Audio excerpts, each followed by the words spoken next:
Nakadaan ka na ba sa Zigzag Road o mas kilalang Bitukang Manok?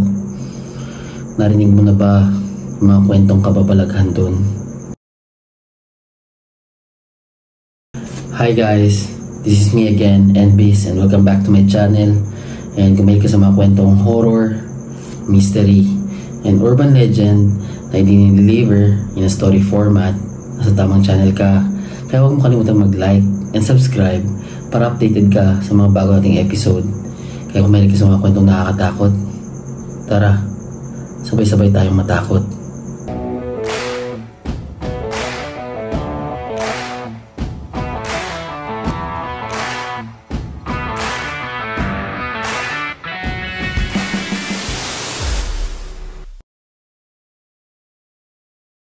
Around 1969, ginawa yung kalsadang Zigzag Road or Bitukang Manok. And pinapaniwalaang sobrang daming aksidente ang naitala doon. At karamihan ay mga motorista, and usually yung mga hindi pa sanay sa kalsadang yun. Nakadaan ako personally sa kalsadang yun. And sa present day, naayos na nila. And yung Bitukang Manok ngayon ay isa ng park. So marami nag-stop dun para mag-take ng pictures. Pero long ago, way before 2024, sobrang daming aksidente nangyari doon. And pinaniniwalaang sobrang daming kababalaghan daw ang meron doon. Ang pinakasikat and pinakakilalang kwento doon ay yung White Lady at yung Black Man. Sobrang daming kwento ang sinishare ng mga tao naka-experience doon. Hindi nga lang yun ang kwento. May mga kwento pa na may isang baryo doon ng aswang sa Bitukang Manok. So sobrang dami talagang kababalaghan ang pinag-uusapan doon. Pero before ko pag-usapan yung mga nangyayari doon, madalas ang sasabi ng mga matatanda, nagkukos daw ng aksidente doon ay kapag hindi ka daw pumara sa mga nilalang or entity na pumapara doon para makasakay. Madalas nga daw na pag may motor na dumaan ay may umaangkas bigla sa likod mo, lalo na kapag gabi. So before ko pag-usapan tong kalsada ng Bitukang Manok, let me share you my personal experience. 6 years ago, meron kaming liga sa Pagadian. So, we needed to travel around 6 hours from Zamboanga City to Pagadian para lang makapaglaro sa Pagadian. And may sponsor kami noon. So, libre lang yung sasakyan namin. And nakasakay kami sa isang malaking and maluwag na L300. Nung malapit ako sa Pagadian, morning pa itong mga time na to 11 AM, ay biglang nag-swerve yung sasakyan namin. Kaya diretso yung kalsada nung time na yun. Pero may bangin sa side namin, sa left side, may bangin doon. Bigla siya nag-swerve and napansin ko nga na parang babaliktad na yung sasakyan namin. Kasi na yung kaharap ko ay medyo malapit na yung mukha namin dalawa. And yung mga ibang kasama namin ay nahulog na sa upuan at yung nag-roll na sila sa likod. Nagtawanan pa kami ng mga time na yun. Pero nagulat kami sa dahilan kung bakit nangyari yun. Ngayon, nung huminto kami, pagsilip namin, siguro mga 5 to 10 inches na lang yung layo namin sa bangin. Buti na lang, nakahinto yung driver namin.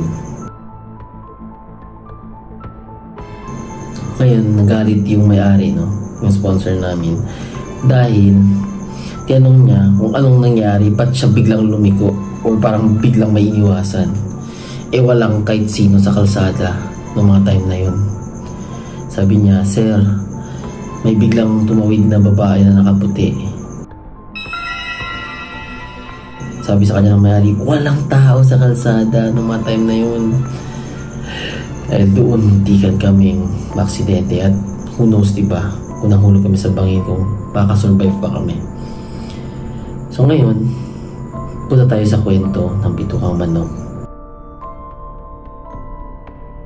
Pinaniniwalaang kapag hindi ka daw huminto or hindi mo pinasakay yung mga pumapara doon sa gabi, ay madalas na aksidente at pwede ito maging dahilan ng pagkapanaw mo. So, yun lang yung mga kwento-kwento, no?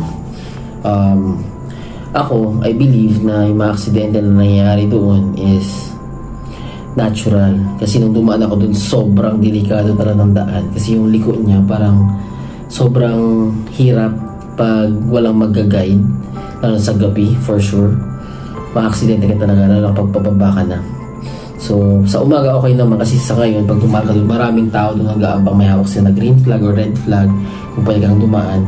And nagpapastop talaga sila nung pag may isang mga turns na, yung mga paliko-liko na, ay nagpapastop sila ng mga sasakyan para walang aksidente yung mangyari. Kasi pag nagsabay-sabay kayo, ma-aksidente talaga kayo, delikado talaga yung daan.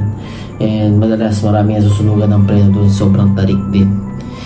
Yung mga ibang kasada doon, yung part pababa ka na, pagpapunta ka ng Bicol, kinakain na ng puno, ng mga malalaking puno yung kalsada, yan yung mga roots nila. So, ang daming crack. So, hindi talaga safe yung buong stretch ng Quezon Province, for sure. Sa mga nakadaan na doon, hindi maganda yung kalsada nila. 3 years ago, dumadong kaibigan ko, gano'n na daw, and now, recently, like about 3 weeks ago, gano'n pa rin yung kalsada, sobrang delikado. And I don't advise na dumaan doon ng gabi. Umaga lang para safe kasi accident prone area talaga yung Quezon Province. So, ngayon pa natin sa kwento. 6 years ago, may isang footage ng na yung viral sobra doon sa Bitukang Manok na may naka-video ng isang parang pick-up truck na maliit. So, parang may babaeng nakaputi sa likod pero tagus yung kalahating katawan niya papunta sa ilalim ng sasakyan. Ang iyong makunan. Isang di umano'y white lady ang nabidyohan daw ni Patricia Alvarez dito sa Zigzag Road. And ang iba ay naniwala sa footage na yun, and yung iba rin hindi naniniwala. May ibang mga experts rin na nag-edit ng videos ay sabi na malaki ang chance na edited lang, and dahil may delay daw yung shadow. So ako, I don't believe na totoo yung footage, no? Kasi especially when it comes to those kind of things na nagre-record ka, most likely hindi mo talaga makukuha yung footage. Kasi I had an experience, and kahit yung friend ko, sa Laperal to we're just taking pictures. And nung lumapit na kami sa may Laperal, imagine yung restaurant na yun ngayon, and maraming tao pupunta doon. Nag-picture kami, hindi gumagana yung cellphone namin. Pero nung tumawid yung asawa ko sa bilang kalsada, nag-picture sa akin, nakakuha siya ng picture, which is etong picture na yun. So, sobrang weird, no? Kahit ibang experts tanongin nyo, pag may something talaga na weird or may negative energy dyan or entity na gusto mong paramdam, ay nagloloko talaga yung mga equipments. May times na biglang malolobat yung cellphone mo, or usually hindi na nagagana yung touchscreen mo, ganun. Basta or nasisira talaga mismo yung footage. Kasi marami akong nakita ganun. I'm not an expert, pero based on experience, ganun talaga siya. And kahit yung friend ko na nag-video siya sa Laperal kasi may something yung sa nakita. And alam niya, video na nag-record siya. Pero nung pagkawin niya sa bahay, chinek niya, wala na yung footage. So hindi ko nag-record. Going back to the story, sobrang sikat nung kwento nung white lady doon. Maraming pampublikong sasakyan and pribadong sasakyan ang nagkwento na madalas may parang babaeng nakaputi doon. Hindi ko alam anong meron sa mga kalsadang gano'n na bakit may laging babaeng nakaputi. Nung kahit sa kalsada papunta ng Pagadian kami, gano'n nangyari sa umaga pa yun Yung munti kayo kami maaksidente. And di ba, naalala niyo yung kwento ko sa taon yun, doon sa San Juan. Kapag hindi ka pumara sa babaeng nakaputi, maaksidente ka. So gano'n rin yung dyan daw, sabi nila. And I don't know really. Pero sobrang daming kwento. Hindi daw siya papasay, madalas sumasabay daw siya sa sasakyan mo. Pero sabi nila, para safe ka na lang and kung malakas na yung loob mo, kumara ka na lang, pasakayin mo hanggang makababa siya sa destination na gusto niya puntahan. Pero I don't think anyone na may lakas ng loob na gawin yun. Kahit ako hindi ako hihinto, nakakaba kasi. Pero gusto ko ikwento sa inyo yung isa sa mga pinaka-experience ng kapatid ng isa sa mga sikat na and prominenteng influencer sa TikTok. Yung nangyari ito sa kuya niya. Bata pa siya ng mga time na yun, dumadaan, tiyatahak nila yung zigzag road, yung Bitucang Manok. Tulog na siya sa sasakyan nung biglang bumusita ng sobrang lakas yung kuya nila. Nagulat sila na para bang may masasagasaan yung kuya niya. Pero nung nakita nila, wala naman kahit sino sa kalsada. Sila naman tumatakbo ng mga time na yun. And nagulat sila na parang nainis na yung kuya nila. Pero walang kwento yung kuya nun. Wala siyang sinabi ng mga panahon nun. The heck?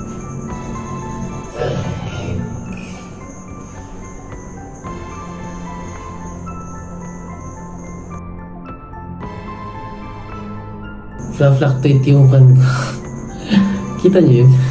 Fluctuate yung laptop, lalaki ulo ko ang bira. So anyway, nung time na yun, nung nagdadrive na yung kuya niya, hindi niya kinento hanggang makauwi siya sa bahay. Pagdating sa bahay, nagtanong sila, kuya, ano nangyari? Kinento niya, yung nangyari, okay. May nakita daw siyang taong may suot na sako. So parang sako, labas yung dalawang kamay sa sako, tapos yung paa. Pero nung tumingin na siya papunta sa may leeg ng taong yun, wala itong ulo. E nung makalagpas siya di ba bumusina siya na malakas. Sumigaw daw yung nilalang na yun na parang galit daw. So it is possible na yung nakita niya ay isang spirit ng someone na naging biktima ng karahasan na tinapon ng katawan doon. It could be something else. So yun yung naging experience niya. And kung kahit sino siguro naka-experience niya, hindi makakatulog na yung araw, no? So yun yung nangyari sa kuya niya. And nagbigay na talagang kilabot sa kanya nung mga time na yun. And parang ayaw niya na bumalik or dumaan ulit ng gabi sa Bitucang Manok. Kahit umaga daw nga, ayaw niya na dumaan. So ako napaisipin ako, no? There are roads talaga na pag sobrang dami na yung aksidente, may mga nagpaparamdam talaga. Kasi kung mapanoorin nyo yung mga previous videos ko, may isang barangay na malapit sa akong nakatira sa Zamboanga City, na which is katabi lang talaga ng barangay namin. Kapag dumaan ka doon ng gabi and late na, may mapapakita talaga sa'yo or minsan may sasabay sa motor mo sasakay. May ganun talaga, hindi mo may iwasan, no? I'm not saying it happens to everyone, but usually it happens. And there are things na hindi natin ma-explain. And sometimes there are things that the normal eyes, no, can't see, pero mafe-feel natin. So sobrang nakakatakot talaga yung kalsada, lalo pag tumatapak yung dilim. Kaya kung ayaw mo kilabutan and matakot, no, pag-isipan mo muna kung saan ka dadaan and alamin mo yung history ng lugar. Dahil marami talang kababalagan, no, sa mga lugar na maraming aksidente ang nangyayari. So dito na lang siguro yung ating kwento. Before tayo mag-end, sa mga bago nating viewers, huwag nyo kalimutan i-like yung video na to and mag-subscribe kayo kung hindi pa kayo nakapag-subscribe para lagi kayo update sa mga bago nating episode. So announcement, so kung napansin nyo, may bago tayong video na pinost, no, which is sobrang bago talaga sa ating channel. So every Thursday magre-release tayo ng video, bedtime horror stories by Mika. So siya yung magkukwento sa inyo ng mga personal experiences ng mga taong naka-encounter ng multo, poltergeist or something else, and it is really based on their stories, no? Ina-narrate niya sa inyo, and Mika is a very good narrator, no? So I really think mag-enjoy kayo sa mga content na ipopost niya sa ating channel. Before tayo mag-end, kung may mga suggestion kayo, mga horror stories na gusto nyo, huwag kayo mahiyang mag-comment or i-message nyo ako sa aking Facebook page, which is Elvis lang rin yung pangalan. And sana nag-enjoy kayo, no, sa episode na to. So hanggang dito na tayo, hanggang sa susunod.